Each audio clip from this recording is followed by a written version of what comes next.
एक जवान जिसके शरीर से खून बह रहा था, शरीर गोलियों से घायल था, साथ ही शहीद हो चुके थे और सामने थी दुश्मन की मशीन गन पोस्ट। लेकिन सोचो अगर उसी हालत में कोई सैनिक अकेले ही दुश्मन की पूरी चौकी पर हमला कर दे तो। जय हिंद सभी को, स्वागत है एक नई रियल स्टोरी के साथ। 1948 के भारत पाकिस्तान युद्ध में एक भारतीय सैनिक ने ऐसा सच में किया था। इतिहास कहता है उस जवान के शरीर में कई गोलियां लग चुकी थी, फिर भी वो रुकने को तैयार नहीं था। और सबसे खतरनाक बात तो यह थी कि जिस पहाड़ी पर दुश्मन बैठे थे वहां पहुंच पाना लगभग नामुमकिन माना जा रहा था। लेकिन उस रात राजस्थान का एक राजपूत जवान मौत से भी आगे निकल गया। नाम था पीरू सिंह शेखावत। जम्मू कश्मीर की पहाड़ियों में युद्ध चल रहा था। भारतीय सेना को दुश्मन की मजबूत पोस्ट पर कब्जा करना था, लेकिन ऊपर बैठे दुश्मन लगातार मशीन गन चला रहे थे।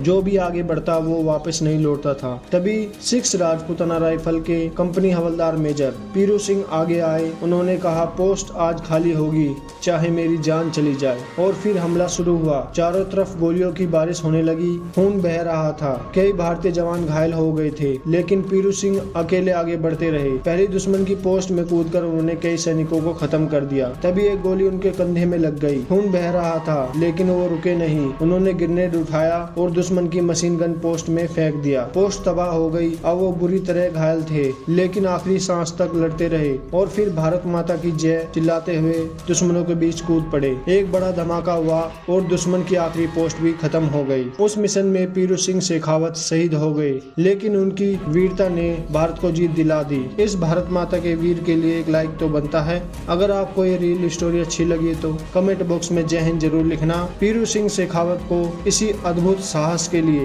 मरणोपरांत परमवीर चक्र से सम्मानित किया गया। ऐसी और जानकारी के लिए हमारे चैनल को सब्सक्राइब जरूर करना।